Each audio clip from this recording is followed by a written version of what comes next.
So, before anything, I apologize for the bright light up there. Um, and the glare.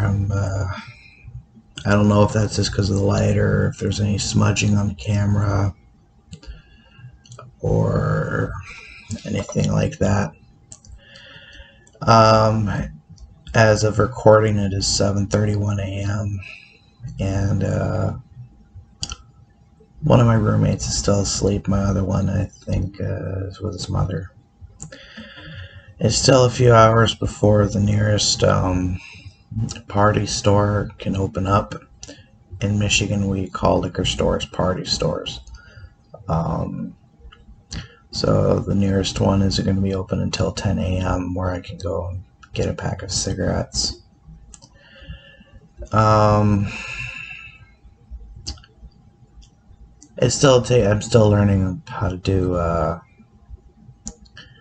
Streamlabs, but I think that I'm probably gonna start doing videos, kind of two different kinds of videos. I'm gonna do relaxed videos like these, where even if they're not current, I guess you could say current. Sorry if I'm mumbling here.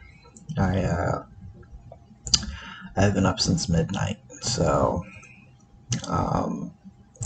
I guess you could say it's kind of like a rambling of like sort of current events that may have passed, where I'm more relaxed and have time to think on certain things. And then there's videos that, or subjects rather, that are, right now, strike while the iron is hot, so to speak. But I wanted to talk about a subject when it was relevant, I think about a week ago or 2 weeks ago, maybe. But I've had some stuff happen where I live, and I wasn't able to do the video that I wanted for a while. And I figure that and I'm sorry if I sound pretty raspy. I'm like I said, my other roommate's asleep, and I kind of want to be quiet. But I want to talk about a subject that, no matter what of your side of the aisle is, I think it's important for everyone. And that, of course, is freedom of speech.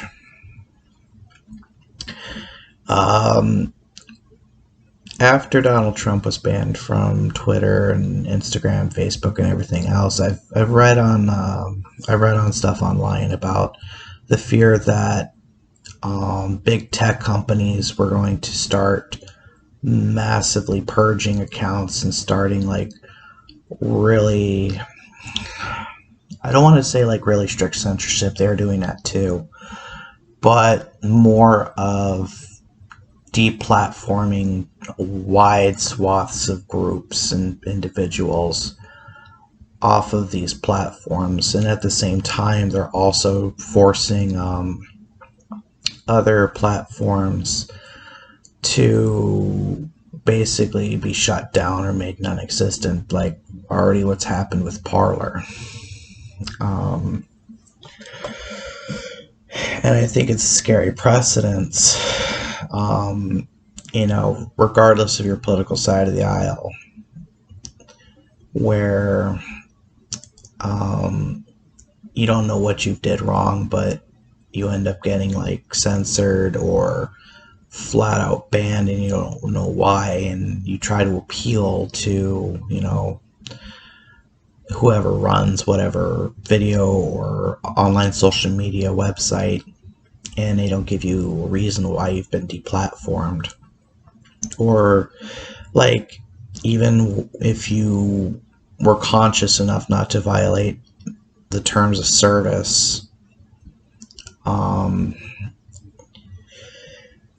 and they say that you violated terms of service anyways because you post views that we don't agree with.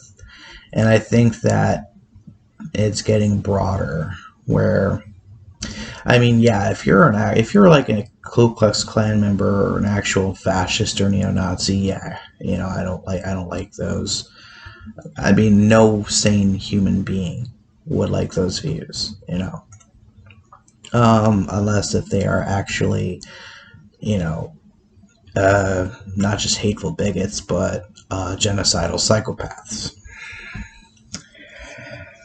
But I do agree with people who are afraid that the freedom of speech could be relegated to the dustbin of history because of broad terms of service guidelines and vague guidelines, which could force people to not really say what they want to say. Like, for example, on YouTube, it is getting harder to make videos, especially with, people get demonetized if they swear or if they use non-royalty free music or post cringeworthy videos. And then there are some people who, they violate the terms of service all the time, but they somehow find a way to avoid the ban hammer, so to speak. But I guess another thing I want to talk about is the meat of this video is talking about the importance of freedom of speech. And of course, how I think people are going to think of the freedom of speech. And a lot of it also, I don't know if I've mentioned it earlier in this video, but there was also the Capitol Hill siege by Trump supporters. And a lot of the people I've talked to, yeah, they hate Trump supporters and stuff, of course, but they didn't really mention like how it could backfire on people who may not like Trump and his supporters, but also fear that how the freedom of speech is going to be affected by this. Is that, if anything, the Capitol Hill siege serves as the perfect 21st century example of a Reichstag fire, is they can use that to justify further restrictions on the freedom of speech and, as well as protests, and further encroachment and spying on American people through the use of big tech. We've already seen this nearly 20 years ago with the introduction of the Patriot Act after 9/11, and I wouldn't be surprised if a quote-unquote Patriot Act 2.0 would be enacted. And, I don't want to sound alarmist, but it is some pretty scary and depressing stuff.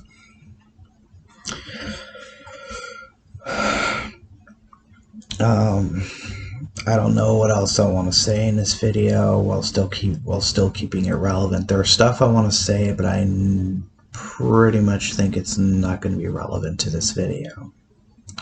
So I'm gonna end my video right here and probably go back and take a nap and then see what else I want to talk about in a few hours if I feel like I have the time to make another video. So have a nice day, I guess.